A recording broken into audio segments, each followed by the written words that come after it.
ನಿಲ್ಸಿ ನಿಲ್ಸಿ ನಿಲ್ಸಿ.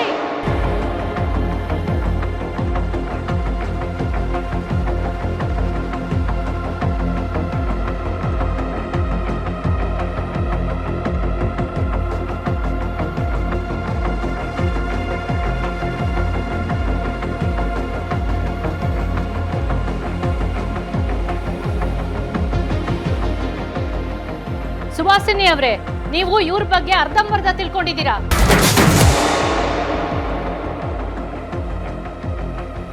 ನನ್ಗೆ ಅವಮಾನ, ಇವ್ರಿಗೆ ಸನ್ಮಾನನಾ? ಹಲೋ, ನೀನ್ ಇಲ್ಲಿಗೆ ಬಂದಿದ್ದೆ ದೊಡ್ಡ ತಪ್ಪು. ಅಂಥದ್ರಲ್ಲಿ ನನ್ನ ಬೀಗ್ರು ಬಗ್ಗೆನೇ ಮಾತಾಡೋಷ್ಟು ಧೈರ್ಯನಾ ನಿನ್ಗೆ? ಸತ್ಯ ಹೇಳೋದಕ್ಕೆ ನನ್ಗೆ ಯಾವ ಹೆದರಿಕೆನೂ ಇಲ್ಲ.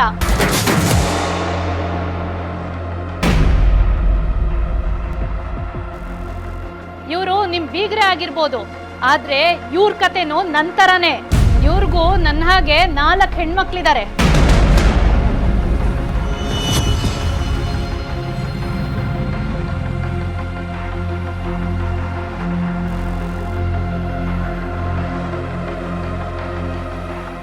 ಅದ್ರಲ್ಲಿ ಒಬ್ಬ ಮಗಳನ್ನ ನಿಮ್ ಚಿಕ್ಕ ಮಗನ್ ಹಿಂದೆ ಬಿಟ್ಟು ಮದ್ವೆನೂ ಮಾಡಿಸ್ಬಿಟ್ರು.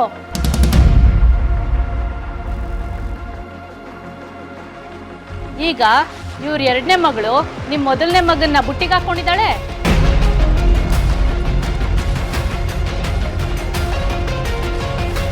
ಸಾಲ್ದು ಅಂತ ಅಪ್ಪ ಅಮ್ಮನೇ ಜೊತೆಗೆ ಡೆಲ್ಲಿ ತನಕ ಹೋಗಿ ಮಗಳನ್ನ ನಿಮ್ ಮಗನ್ ಜೊತೆ ಕರ್ಕೊಂಡೋಗಿ ಟ್ರಿಪ್ ಮಾಡಿಸಿದ್ದಾರೆ. ಇದೇ ಇವ್ರ ಹೆಸರಲ್ಲಿರೋ ಸಾಧನೆ. ಬಾಯಿ ಬಂದ ಮಾತಾಡಬೇಡಿ. ಅಗತ್ಯಕ್ಕಿಂತ ಹೆಚ್ಚಾಗಿ ನಾಲ್ಗೆ ಉದ್ದ ಆಗ್ಬಾರ್ದು. ನಿಮ್ ಲಿಮಿಟ್ ಅಲ್ಲಿ ಬಿದ್ರೆ ಒಳ್ಳೇದು. ಅಯ್ಯೋ, ನಾನೇ ನಿಲ್ದಲೇ ಇರೋದು ಹೇಳಲಿಲ್ಲಪ್ಪ, ಇರೋದನ್ನೇ ಹೇಳಿದ್ದು.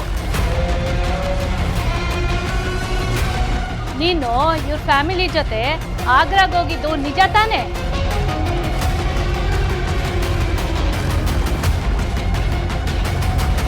ಅಲ್ಲಿ ತಾಜ್ ಮಹಲ್ ಮುಂದೆ ಇವ್ರ ಮಗಳನ್ನ ಮದ್ವೆ ಆಗ್ತೀನಿ ಅಂತ ಹೇಳಿದ್ಯಂತೆ.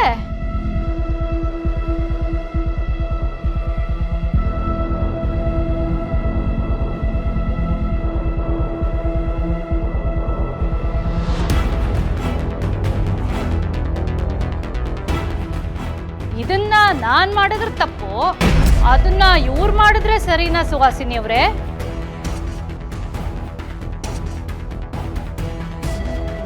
ನನ್ಗೊಂದ್ ನ್ಯಾಯ, ಇವ್ರಿಗೊಂದ್ ನ್ಯಾಯನಾ?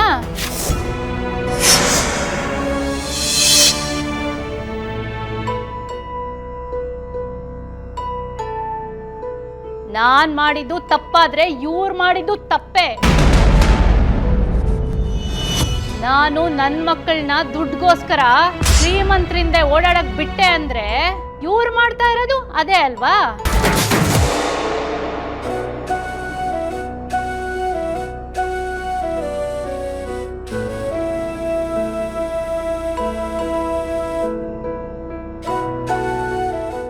ನಾನು ಮಾಡಿದ್ದು ದುಡ್ಗೋಸ್ಕರ ನಿಜ, ಇವ್ರು ಮಾಡ್ತಿರೋದು ದುಡ್ಗೋಸ್ಕರನೇ ಅಲ್ವಾ?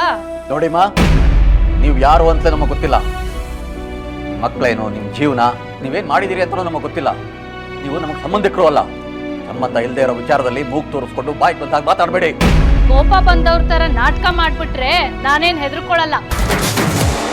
ನೀವು ನನ್ನ ತರನೇ ಬದುಕ್ತಿರೋದು.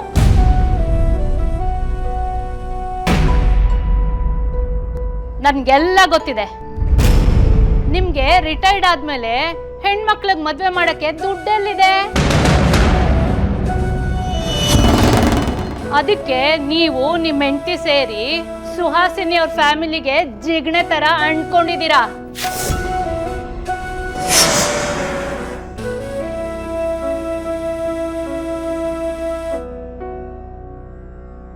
ಅದಕ್ಕೆ ನಿಮ್ 2ನೇ ಮಗಳನ್ನ ಇವ್ರ ಮಗನಿಂದ ಬಿಟ್ಟಿದ್ದೀರಾ ಅಂತ ನಾನಲ್ಲ, ಊರೇ ಮಾತಾಡ್ಕೋತಾ ಇದೆ.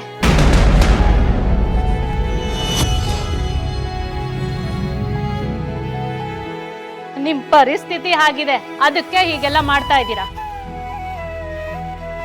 ಅದನ್ನ ನಾನ್ ತಪ್ಪು ಅನ್ನಲ್ಲ, ಆದ್ರೆ ನೀವ್ ಹಾಗೆ ನಡ್ಕೊಂಡೇ ಇಲ್ಲ ಅಂದ್ರೆ ನಾನ್ ನಂಬಲ್ಲ.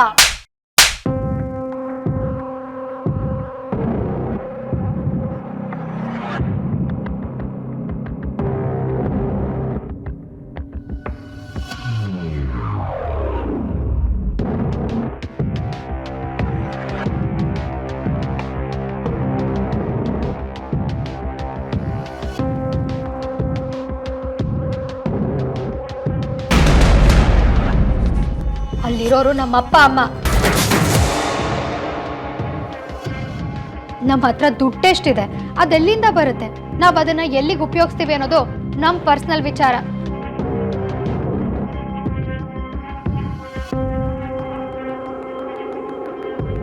ಅಪ್ಪ ಅಮ್ಮನ ಬಗ್ಗೆ ಒಂದೇ ಒಂದು ಮಾತಾಡಿದ್ರು ನಾನು ಏನ್ ಮಾಡ್ತೀನಿ ಅಂತ ನನಗೆ ಗೊತ್ತಿಲ್ಲ.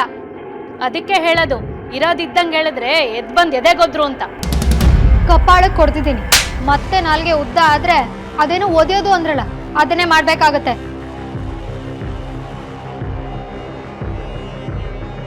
ನಿಮ್ ಯೋಗ್ಯತೆ ಎಷ್ಟಿದೆಯೋ ಎಲ್ರಿಗೂ ಅಷ್ಟೇ ಇದೆ ಅನ್ನೋ ತರ ಮಾತಾಡ್ಬೇಡಿ. ನಮ್ಮನೆ ಬಗ್ಗೆ ಇಷ್ಟೆಲ್ಲ ಇನ್ಫಾರ್ಮೇಶನ್ ಕಲೆಕ್ಟ್ ಮಾಡಿರೋ ನೀವು ನನ್ನ ಬಗ್ಗೆನೂ ತಿಳ್ಕೊಂಡು ಬಂದಿರ್ಬೇಕಿತ್ತು. ನಾನು ಒಂದು ಲೆವೆಲ್ವರೆಗೂ ಮಾತ್ರ ಬಾಯಲ್ಲಿ ಮಾತಾಡ್ತೀನಿ, ಅದನ್ನು ಮೀರಿದ್ರೆ ನಾನು ಏನು ಮಾಡ್ತೀನಿ ಅಂತ ಹೇಳೋಕ್ಕೂ ನನ್ನ ಬಾಯಿ ಮಾತಾಡಲ್ಲ.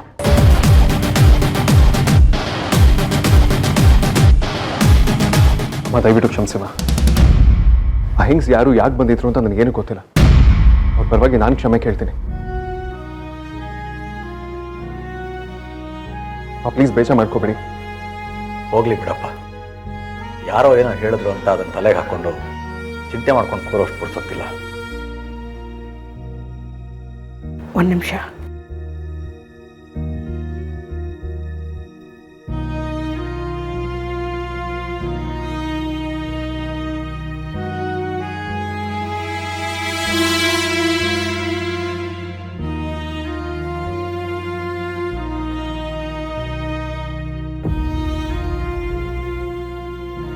ಜಗಳಾನೇ ಆಡಿದ್ದಿದ್ರೆ ಪರಿ ಇದನ್ನ ಎದುರಿಸಿರೋಳು.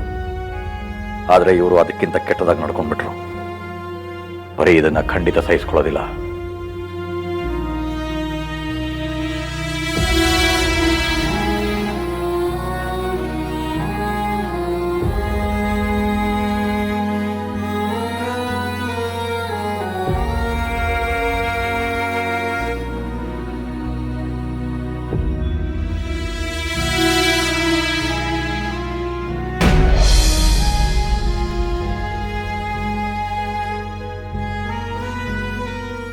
ನಾನು ನನ್ನ ಮಕ್ಕಳನ್ನ ದುಡ್ಗೋಸ್ಕರ ಶ್ರೀಮಂತರಿಂದ ಓಡಾಡಕ್ ಬಿಟ್ಟೆ ಅಂದ್ರೆ ಇವ್ರು ಮಾಡ್ತಾ ಇರೋದು ಅದೇ ಅಲ್ವಾ?